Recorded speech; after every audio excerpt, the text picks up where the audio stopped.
Assalamualaikum warahmatullahi wabarakatuh. Welcome to singaiprincess. நம்ம இன்றைக்கி பார்க்க போகிற ரெசிபி ஸ்டீம்டு சிக்கன். நம்ம எப்போதுமே சரி சிக்கனை டீப் ஃப்ரை பண்ணி சாப்பிடுவோம், இல்லைனா சிக்கன் கறி பண்ணி சாப்பிடுவோம். ஸோ அப்படிலாம் இல்லாமல் நம்ம ஹெல்த்தியாக நம்ம சிக்கன் சாப்பிட்ணும் அப்படின்னு நினைக்கிறாங்க. இதேமாதிரி ஸ்டீம் பண்ணி சாப்பிட்லாம். ஸோ ஸ்டீம்டு சிக்கன் எப்படி செய்கிறாங்கதை பார்க்கலாம். அதுக்கு முன்னாடி என்னோடய சேனலை ஃபஸ்ட் டைம் பார்க்குறீங்களா, மறக்காமல் கீழே உள்ள சப்ஸ்கிரைப் பட்டனை அழுத்திடுங்க. பக்கத்தில் நோட்டிஃபிகேஷன் பெல் இருக்கும், அதையும் அழுத்திடுங்க. அப்போ தான் நான் போடுற வீடியோலாம் உங்களுக்கு நோட்டிஃபிகேஷனில் நிற்கும். என் வீடியோலாம் நீங்கள் மிஸ் பண்ணாமல் பார்க்கலாம். ஃபுல் வீடியோவையும் ஸ்கிப் பண்ணாமல் பாருங்கள். இப்போ 1 கிலோ சிக்கன் எடுத்துருக்கேன். பெரிய பெரிய பீஸாக போட்டு கட் பண்ணி நல்லா க்ளீன் பண்ணி அலசி வச்சுருக்கேன். இதே மாதிரி பெரிய பெரிய பீஸாகவே எடுத்துக்கோங்க. இப்போ இந்த பீஸில் நம்ம மசாலா சேர்க்கும் போது நம்மளுக்கு சிக்கன் உள்ளேயும் நம்மளுக்கு மசாலா ஏறி டேஸ்ட்டு கொடுக்கணும். அதனால இதேமாதிரி கத்தி எடுத்துக்கோங்க. இதை இதேமாதிரி கீறி விட்டுக்கலாம். மே சைடும் கீறி விட்டுக்கோங்க, இதேமாதிரி பின்னால் சைடும் கீறி விட்டுக்கோங்க. அப்போ தான் சிக்கன் உள்ளெல்லாம் மசாலா ஏறி நம்ம சாப்பிடும்போது நம்மளுக்கு ஒரு நல்ல டேஸ்ட் கிடைக்கும். இப்போ இதில் மசாலா ஆட் பண்ணிக்கலாம். இப்போ தயிர் 200 ml ஆட் பண்ணிக்கலாம்.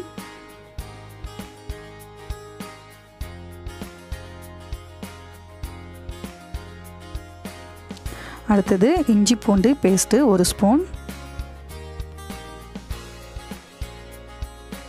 1/2 ஸ்பூன் சில்லி ஃப்ளேக்ஸ், 1 ஸ்பூன் ஜீரகத்தை தட்டி எடுத்து வச்சுருக்கேன், அதை போட்டுக்கிறேன். 1 ஸ்பூன் காஷ்மீரி மிளகாய்த்தூள் சேர்க்குறேன். உங்களுக்கு காரத்துக்கு தகுந்த மாதிரி நீங்கள் சேர்த்துக்கலாம். அப்புறமா 1 spoon garam masala, 1 teaspoon vinegar, 1 teaspoon உப்பு சேர்த்துக்கிறேன். உப்பு நம்ம டேஸ்ட்டுக்கு தகுந்த மாதிரி சேர்த்துக்கலாம்.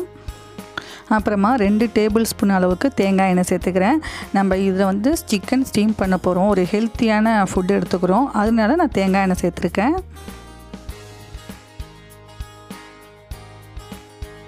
அப்புறமா ஒரு பிஞ்ச் அளவுக்கு ஃபுட் கலர் சேர்த்துக்கலாம். இது ஆப்ஷனல் தான், உங்களுக்கு விருப்பம் இல்லாட்டி நீங்கள் சேர்க்க வேணாம். எல்லா மசாலாவும் ஆட் பண்ணியாச்சு. எல்லாத்தையுமே நல்லா மிக்ஸ் பண்ணிக்கலாம். நம்ம சிக்கனை கட் பண்ணி விட்டுருக்கோம் இல்லையா, அது உள்ளெல்லாம் மசாலா ஏறுற மாரி நல்லா எல்லாத்தையும் மிக்ஸ் பண்ணிக்கலாம். இப்போ சிக்கனில் எல்லா மசாலாவும் போட்டு நல்லா மிக்ஸ் பண்ணி வச்சுருக்கோம். இந்தமாதிரி சமயத்தில் நம்ம என்ன செய்யலாம்னாக்கா, உப்பு காரம் எல்லாம் கரெக்டாக இருக்கான்னு செக் பண்ணிக்கலாம். உப்பு காரம்லாம் குறைஞ்சா கூட நம்ம இந்தமாதிரி சமயத்தில் ஆட் பண்ணிக்கலாம். இப்போ சிக்கனை இதமாரி பிளாஸ்டிக் ரேப் போட்டு இதை டைட்டாக க்ளோஸ் பண்ணி இதை நான் 3 மணி நேரம் மேரினேட் பண்ணி வைக்க போகிறேன். நமக்கு டைம் இருந்தால் இதை ஓவர் நைட்டு கூட நம்ம ஃப்ரிட்ஜில் வச்சு மேரினேட் பண்ணி வைக்கலாம். இப்போ 3 மணி நேரம் ஆகிடுச்சு. இதை ஓப்பன் பண்ணிவிட்டு எப்படி குக் பண்ணலாங்கிறத பார்க்கலாம். இப்போ என்ன செய்ய போகிறோன்னாக்கா, அலுமினியம் ஃபாயிலில் நம்ம சிக்கனை வச்சு ரேப் பண்ண போகிறோம். அதுக்காக இதேமாதிரி பெருசாக அலுமினியம் ஃபாயில் கட் பண்ணி எடுத்துக்கலாம். இப்போ இது சென்டரில் ஒரு சிக்கன் பீஸ் எடுத்து நடுப்புற வச்சுக்கோங்க. இதை வச்சுட்டு நம்ம மசாலா அதில் எக்ஸ்ட்ராவே இருக்கும், அந்த மசாலாவை ஒரு ஸ்பூனில் எடுத்து இதேமாதிரி மேலே மசாலாவை தடவி விட்டுக்கோங்க. இப்போ சிக்கனை ரேப் பண்ண போகிறோம். இப்போ இதேமாதிரி நீட்டு வாக்கில் வச்சுக்கோங்க. வச்சுக்கிட்டு சென்டரில் நம்ம சிக்கன் பீஸ் வச்சுருக்கோம், அதனால் ஒரு சைடு இதே மாதிரி மடிச்சுக்கோங்க. மடிச்சுக்கிட்டு இதேமாதிரி இன்னொரு சைடும் மடிச்சுக்கலாம். மடிச்சுட்டு மே சைடு உள்ளதையும் மடிச்சுக்கணும். அப்புறமா கீழ்ப்பாகத்தில் உள்ளதையும் நம்ம மடிச்சிக்கலாம். அவ்வளோ தாங்க. மடிக்கிற விஷயம் ரொம்ப ஈஸியாக இருக்கும். நம்ம இதேமாதிரி மடிச்சுக்கோங்க. இதில் என்ன விஷயம்னாக்கா, நான் சிக்கனில் தயிர் ஆட் பண்ணியிருக்கேன். சிக்கனில் நம்மளுக்கு தண்ணி விடும். ஸோ உள்ளே தண்ணி கொத்துக்கும். ஸோ அதெல்லாம் ஒரு பிரச்சனை இல்லை. ஆனால் சிக்கனில் மசாலா ஒட்டிக்கும். நம்ம சாப்பிட்றதுக்கு அவ்வளோ டேஸ்ட்டாக இருக்கும். இப்போ பார்த்தீங்கன்னா நான் எல்லா சிக்கன் பீஸையுமே கவர் பண்ணி எடுத்துக்கிட்டேன். இப்போ அடுத்த ஸ்டெப்பு பார்த்தீங்கன்னா, நம்ம ஸ்டீம் தானே பண்ண போகிறோம். அதுக்காக அடுப்பில் பெரிய பாத்திரத்தில் தண்ணி வச்சுருக்கேன். தண்ணி பாயில் ஆகிட்டு இருக்குது. ஸோ இது மேலே இப்போ ட்ரே வச்சுக்க போகிறேன்.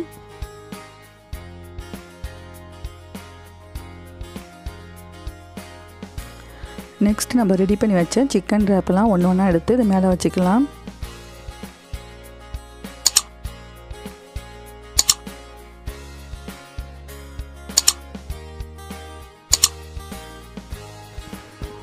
இப்போ சிக்கன் ரேப் பண்ணி வச்சது எல்லாத்தையுமே நம்ம வச்சாச்சு. வச்சுட்டு இதை க்ளோஸ் பண்ணிக்கலாம்.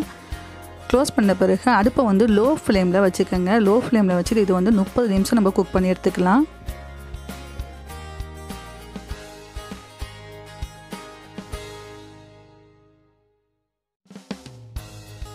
இப்போ அரை மணி நேரம் கழித்து ஓப்பன் பண்ணி பார்க்கலாம். சிக்கன்லாம் நல்லாவே குக்காக இருக்கும். இதில் வந்து கண்டிப்பாக தண்ணி உள்ளே விட்டுருக்கோங்க. ஏன்னாக்கா நம்ம ஆவியில் வேக வச்சுருக்கோம், அந்த ஆவியில் உள்ள தண்ணியும் உள்ளே போயிருக்கும், சிக்கன்லேயும் தண்ணி விடும், எல்லாமே சேர்ந்து உள்ளே தண்ணி இருக்கும். எடுக்கும் போதே வந்து அதுலேருந்து தண்ணிலாம் ஊற்றும். இப்போ நான் எடுக்கும் போது பாருங்கள் தெரியும், உள்ளே உள்ள தண்ணிலாம் வந்து ஊற்றுது. இதை நான் எல்லாத்தையுமே இப்போ இதுலேயே வச்சு நான் வந்து வடிகட்டிக்க போகிறேன்.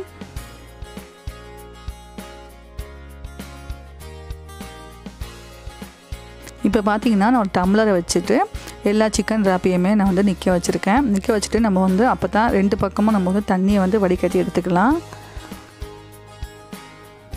ஸோ இந்த மாதிரியே வந்து எல்லா ராப்பையுமே வச்சுக்கலாம். வச்சுக்கிட்டாக்கா உள்ள உள்ள தண்ணி எல்லாமே வடிஞ்சிடும்.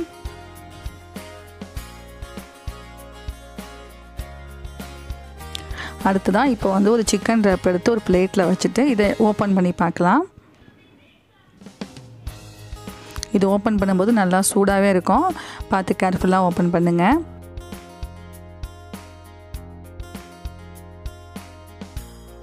ஸோ இப்போ பார்த்தீங்கன்னா நம்ம தண்ணி வந்து வடிகட்டிட்டோம், இருந்தாலும் உள்ளே தண்ணி கொஞ்சமாக இருக்குது. ஸோ எல்லாத்தையும் ஸ்பூன் வச்சு நீங்கள் வந்து தண்ணியெல்லாம் ஊற்றாமல் சும்மா நம்ம இந்த அலுமினியம் ஃபாயில் வச்சுட்டு தண்ணியை மட்டும் நீங்கள் வெளியாக்குனா வெளியாகிடும். வெளியாக்கின பிறகு பாருங்கள், இப்போ சூப்பரான ஸ்டீம் சிக்கன் ரெடி ஆகிடுச்சு. சிக்கனும் நல்லா குக்காக இருக்குது. இதுக்கு மின்ட்டு சட்னி செஞ்சு சிக்கனை வந்து நம்ம மின்ட்டு சட்னியில் டிப் பண்ணி சாப்பிட்டா செம்ம டேஸ்ட்டாக இருக்கும். ஸ்டார்ட்டருக்கு ரொம்ப சூப்பராக இருக்கும். இதோட சாதத்தோடு நம்மளுக்கு சைட் டிஷ்ஷாக வச்சு சாப்பிட்லாம், செம்ம டேஸ்ட்டாக இருக்கும். ஒரு ஹெல்த்தியான ஸ்டீம் சிக்கன் சூப்பரான டேஸ்ட்டில் ரெடி ஆகிடுச்சு. கண்டிப்பாக இந்த மாதிரி நீங்களும் ட்ரை பண்ணி பார்த்துட்டு உங்கள் ஃபீட்பேக்கை எனக்கு கமெண்ட்ஸில் சொல்லுங்கள். இந்த வீடியோ பிடிச்சிருந்தா லைக் பண்ணுங்கள், உங்கள் ஃப்ரெண்ட்ஸ் அண்ட் ஃபேமிலிக்கு ஷேர் பண்ணுங்கள். மறக்காமல் என்னுடைய சேனலை சப்ஸ்கிரைப் பண்ணுங்கள்.